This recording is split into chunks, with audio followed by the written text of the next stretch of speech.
the potential for severe weather Sunday, our weather experts tell you what time storms could hit Norman.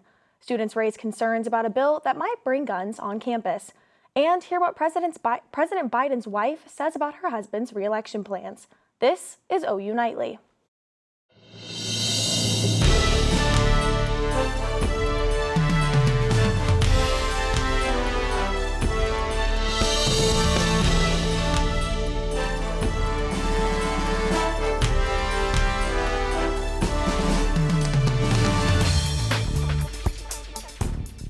You're watching OU Nightly. I'm Purpura. And I'm Morgan Martin. We begin tonight with the bitter cold and a big change on the way.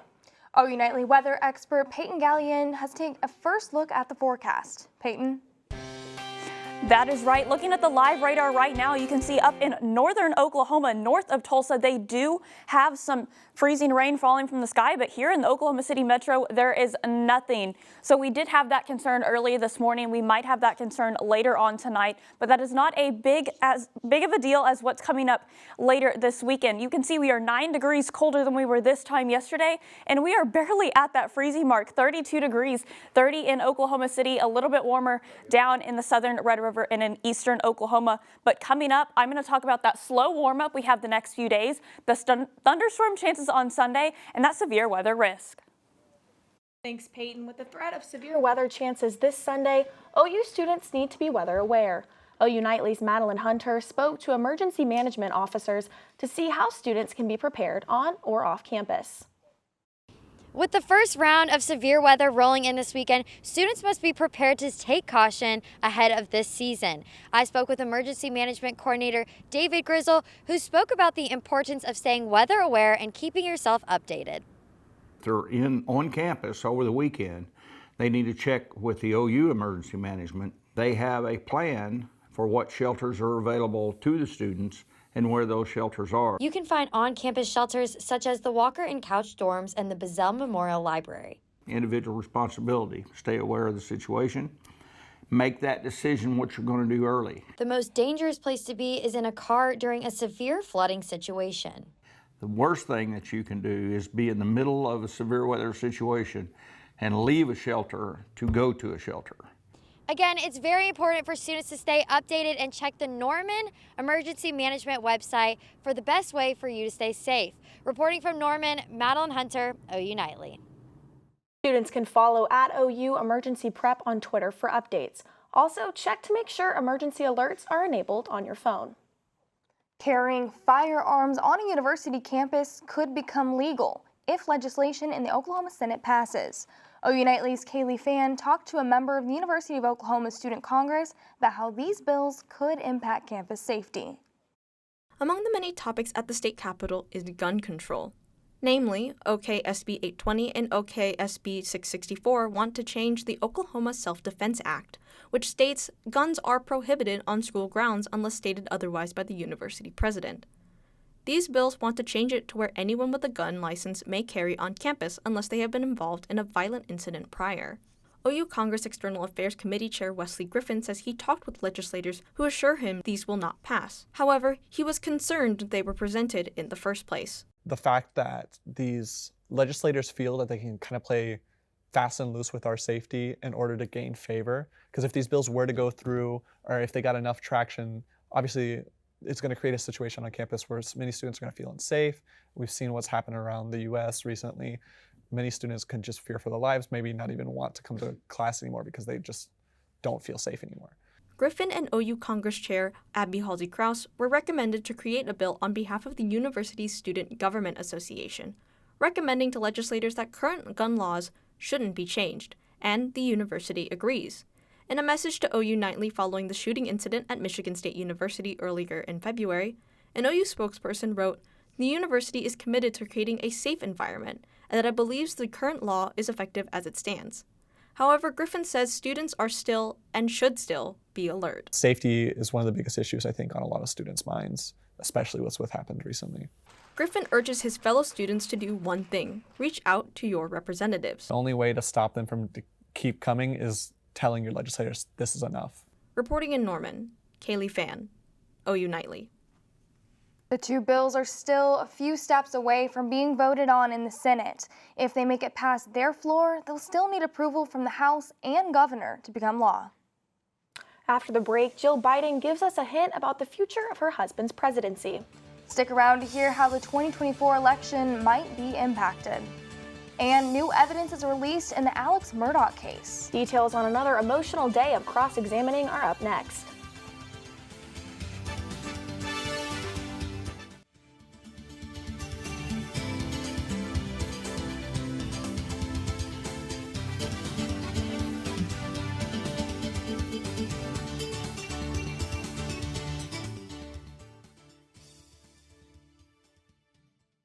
Some news about the future of the White House is overshadowing the First Lady's trip to Africa. Victoria Anderson has more on that and the rest of today's headlines from the News Center. The First Lady is teasing a big announcement from the White House today. Dr. Biden said, quote, "There is pretty much nothing left to do but schedule a time and place for her husband's re-election announcement." Aides have reported the announcement should come around April, though many fear the president's 41% approval rating is not enough for a second term. And today marks the one-year anniversary of the Russian invasion of Ukrainian territory. Amid a day of memorials and reflections, President Zelensky remarked, "Every tomorrow is worth fighting for." With the death toll rising and the Russian offense increasing, the country calls for Russia to cease its bombing campaigns. Disgraced attorney Alex Murdaugh returns to the hot seat today on trial for the double homicide of his wife and son, blaming his lies regarding his whereabouts that June day on a paranoia from pills and a distrust of police, pointing to the possible involvement of a random vigilante seeking revenge for Murdaugh's son's involvement in a 2019 boating accident. And the Federal Reserve's inflation gauge has recorded an increase in prices this month, which could lead to interest rates increasing. Pepper, Morgan. Thanks, Victoria. Coming up, some of Norman's senior citizens are getting active. Hear more about how the Norman Wellness Center has the community moving. And some severe weather could impact your plans this weekend. Meteorologist Peyton Galyean has the full forecast coming up next. Peyton, what should we expect from these storms? Well, right now it's cloudy, and that's really going to be the big case all this weekend, tomorrow and going into Sunday when we have that severe weather threat. I'll time it out after the break.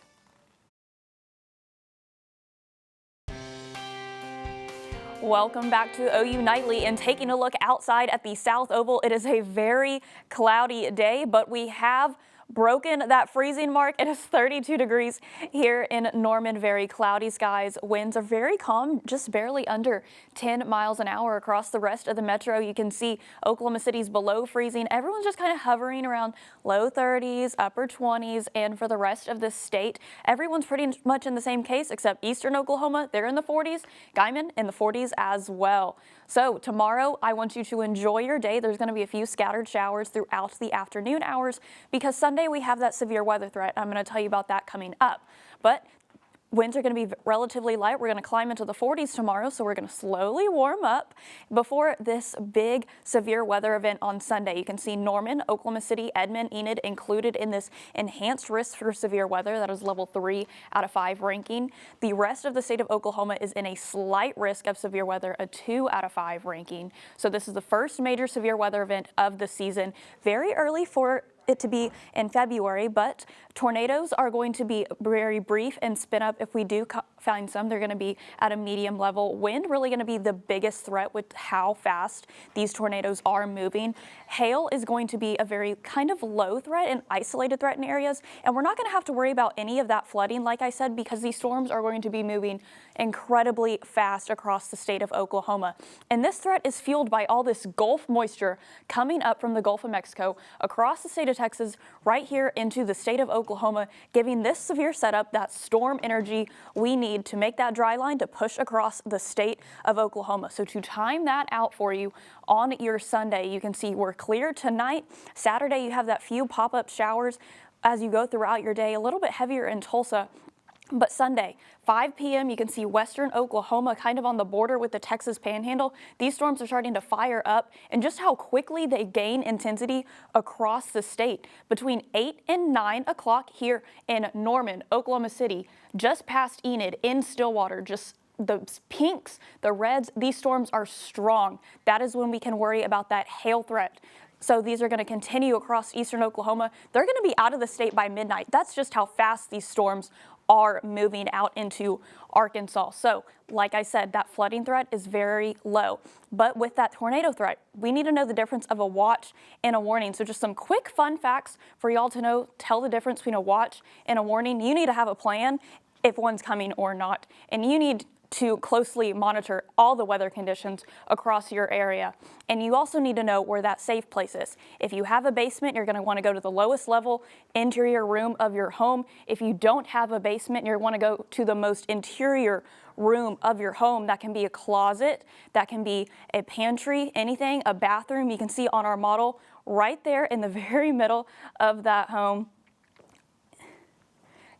And we want you to be safe this whole time. Multiple ways to get your warnings. Be prepared, because for the rest of the week, we're back into the 70s, 60s, 50s, above average temperatures before this weird setup this weekend. Back to the desk. Thanks, Peyton. I know I will definitely be staying weather aware this weekend. Yeah, I'm going to make sure my phone notifications are on so I know the latest. Absolutely. Well, if you're looking for a fun and free way to stay active, the Well in Norman is hosting Tai Chi classes every Friday at 9 a.m. Studies show that the practice can actually improve your sleep quality and reduce depression. Instructors are inviting the community to Anderson Park on April 29th for National Tai Chi Day. Thanks for watching OU Nightly. Stick around. Big Friday Sports is next with an exclusive interview with women basketball Anna Yanusa. Plus, Kenzie has an update on the future of a player on the men's basketball team. Well, Pepper, Morgan, there's been a few changes with the OU men's basketball team. Stay tuned to hear the updates of a Sooner player's future when we come back. You won't want to miss it.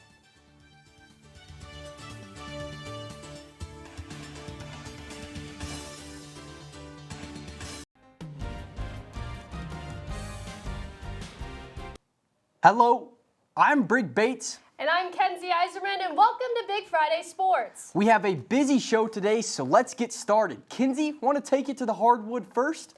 Well, the Red River Women's Basketball Showdown is taking place at the LNC on Saturday at 1 p.m.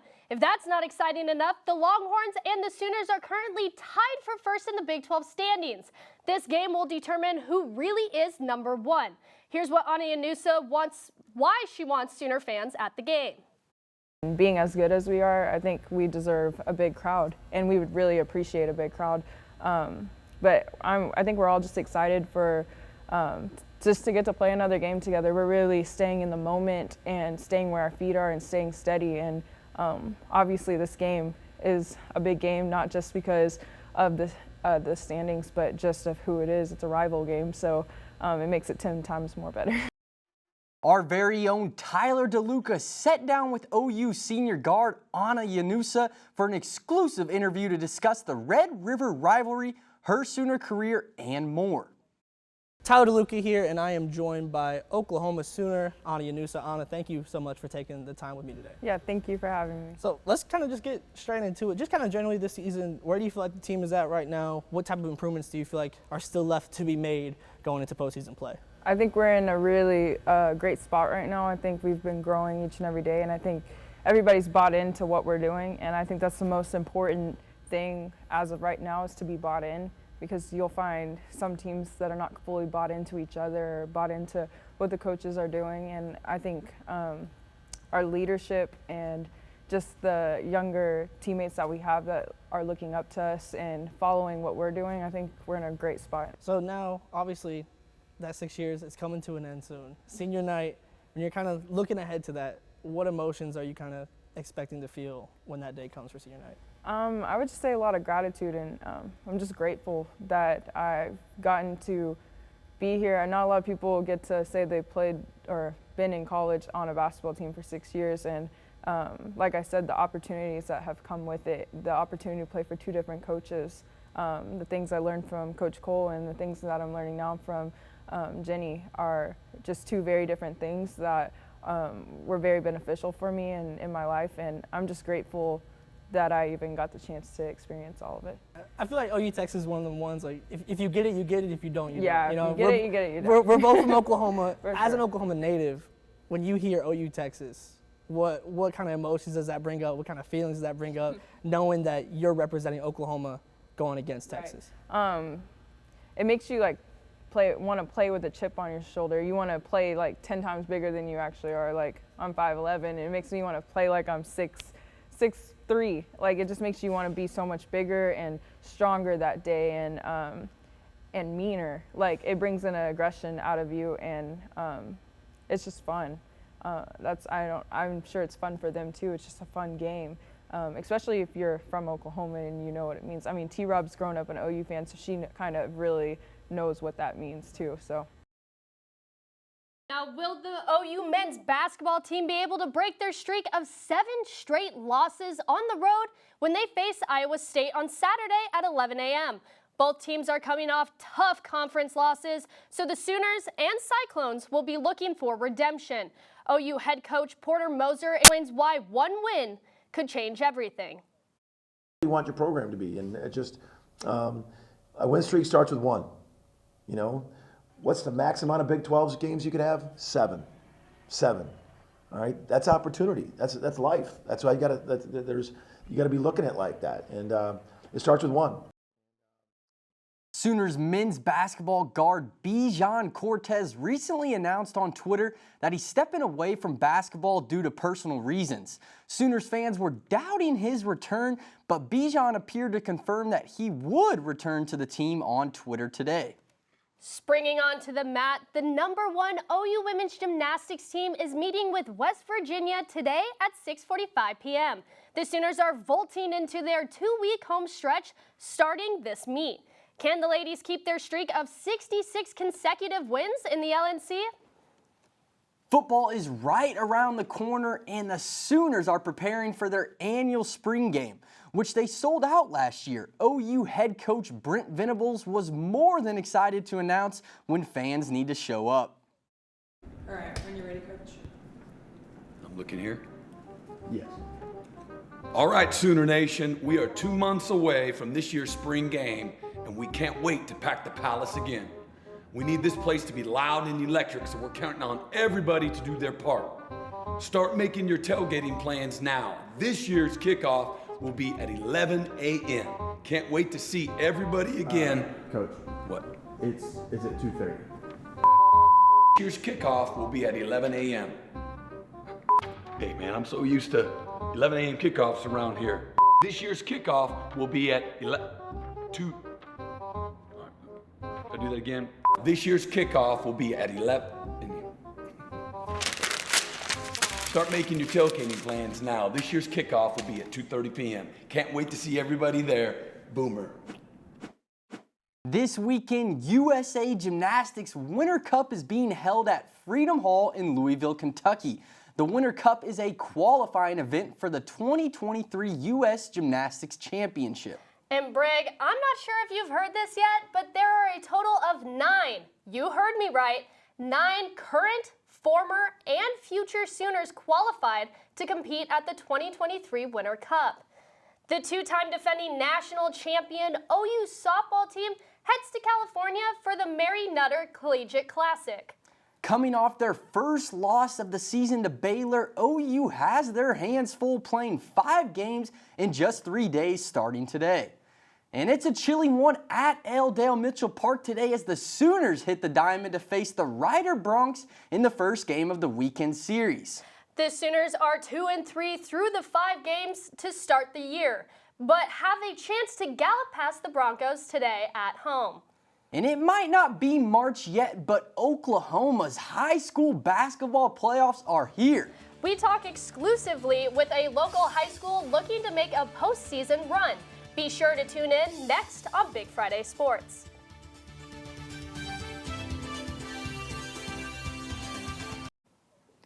Welcome back to Big Friday Sports, and if you are heading out to L. Mitchell Park either tonight or tomorrow, even on Sunday, to watch the OU baseball team take on Rider, temperatures on Sunday or tonight are going to drip down below freezing, 29 degrees, going to warm up on Saturday into the 40s, and on Sunday at 62 degrees. Now the game is going to be before that severe weather threat on Sunday, so the game won't be rained out, so you can head out there before that rain comes in tonight or on Sunday night. Back to the desk. Thanks, Peyton. The Norman North men's basketball team tips off postseason play tonight against Northwest Classen at Norman High. I sat down with Timberwolves head coach Kellen McCoy for an exclusive Ballin' with Brigg interview as they jump into playoffs tonight at 6 p.m. We were able to finish 8-2 our last 10 games and beat some good teams, and so I love where we're at right now going into the playoffs. I think we've earned a lot of respect when we didn't really have a ton of respect earlier on in the season. The Norman North Timberwolves only won 3 of their first 10 games, but Coach McCoy is proud of how his team has responded to adversity early in the season and flipping the switch at the right time. And these guys have never given up for 1 second. They've continued to come back and show up and work harder and harder and harder. And I'm glad that they're reaping the benefits of it now and starting to see the success of the work that they put in. And I think that we've got an opportunity to go pretty far in the playoffs, and so I'm excited for them. But this group is special. They're special. They're resilient. They fought through a lot of adversity, and they prevailed.